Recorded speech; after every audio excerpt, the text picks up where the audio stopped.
Welcome, beloved sister. Have you ever desired to travel to Avalon? Well, I would love to take you there with me in just a few short weeks.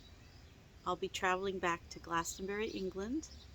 I'll be staying there for about a month.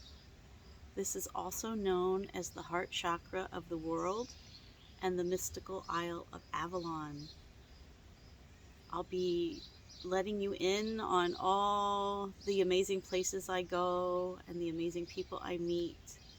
It's going to be a beautiful experience. It was such a magical trip last year, and in another video I'll share about what happened last year. But I wanted to give you the opportunity to follow me. I'll put all my links below, Instagram and all that.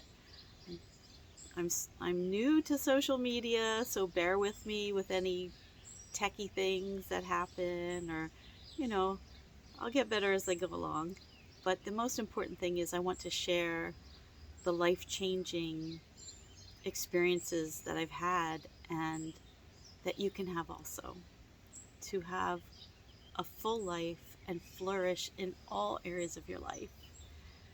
So I'll be going back to the Rose Womb Mysteries of Avalon Sacred Sexual Healing and Awakening Retreat with Amrita Grace.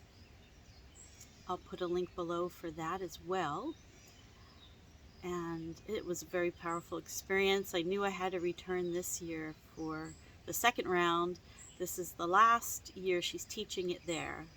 And then she's on to bigger and better things even. And she does have offerings in the United States for weekend happenings, which I did attend first. And it was a really beautiful transformation. A powerful group of women held in sacred sisterhood. I highly recommend it. So check out the link below.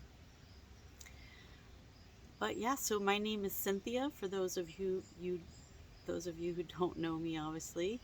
And I have been on a tremendous path of joy and spiritual transformation over the past 3 years. I discovered the Akashic Records and a beautiful, powerful, and gentle work with the subconscious that rewires our brain. And also I just embarked on the path of a sound priestess with Elsa Field, who I am looking forward to meeting in person while I'm in Glastonbury, and hopefully she'll do a little interview with me while I'm there too.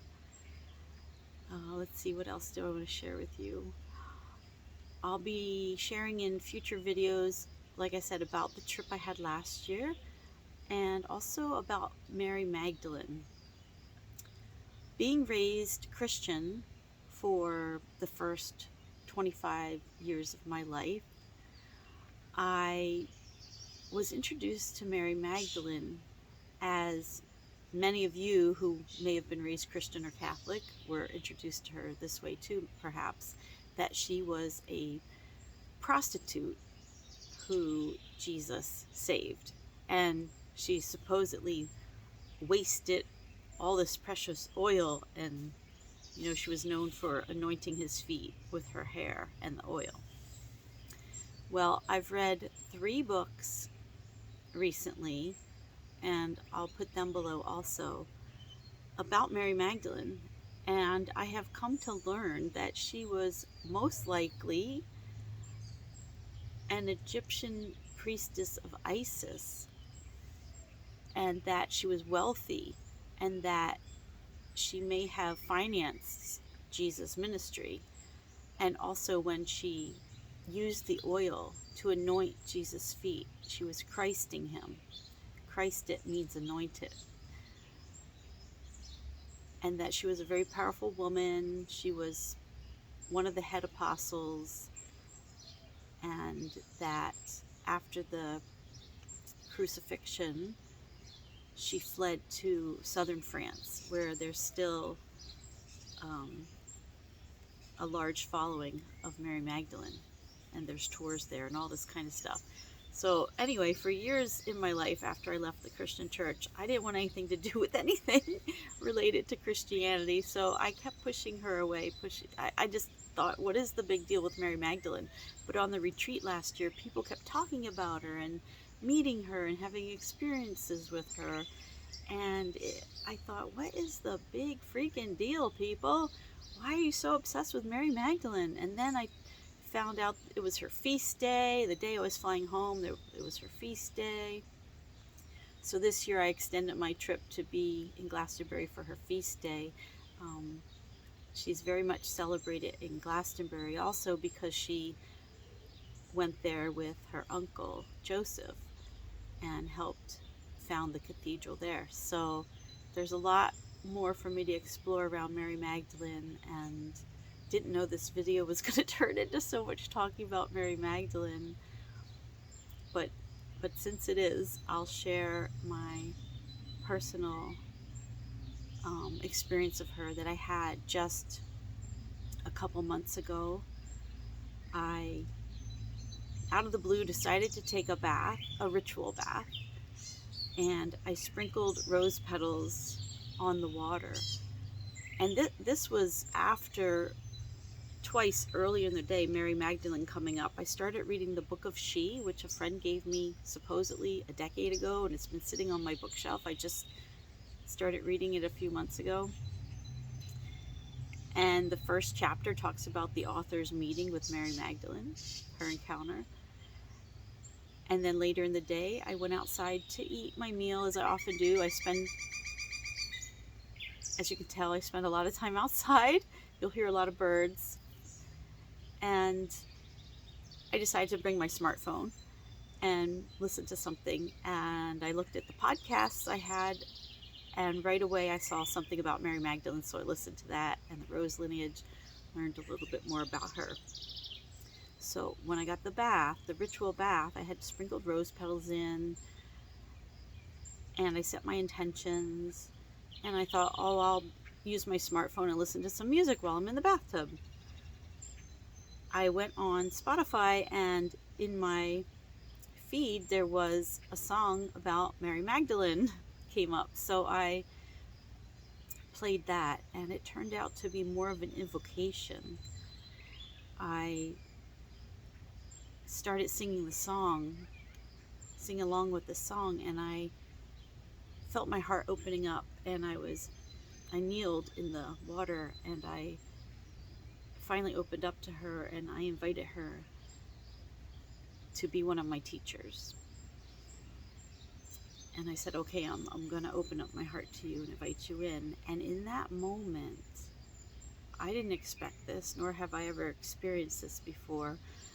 It felt like every cell of my body, so from the inside out, it felt like every part of me was getting a hug. That's the best way I can describe it. And I just felt filled with such unconditional love and peace. It was very, very profound. And that song that I was singing turned into an invocation, like I said, because at one part in the song they're just singing her name over and over and over. I'll put that in the notes too. There's lots of good things to explore. And then recently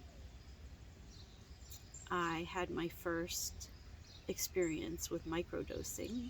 A friend suggested I do that before I traveled to Avalon, so I could expand my capacity to receive and bring back for everyone here too, whatever I can bring back, and channel whatever I can channel. So that was my first experience of that. It was very small amount, 1/8. It was very gentle. But as I was getting a shower, like a ritual shower, that song, all of a sudden I could hear that same song that I used in the bath playing in my head. I could hear the words, I could hear the artist singing it. And usually I don't remember lyrics very well, but it was playing so clearly in my mind. And then as I did the rest of my journey, I played that song again and a couple other Magdalene songs, and it was a very powerful experience. I felt a lot of heat and energy starting to build up in my pelvic bowl, in my womb area. And those are other topics we'll explore more in other videos, but just to give you a little idea of the power of Mary Magdalene and how she can reconnect us with our sacred sexuality and unconditional love.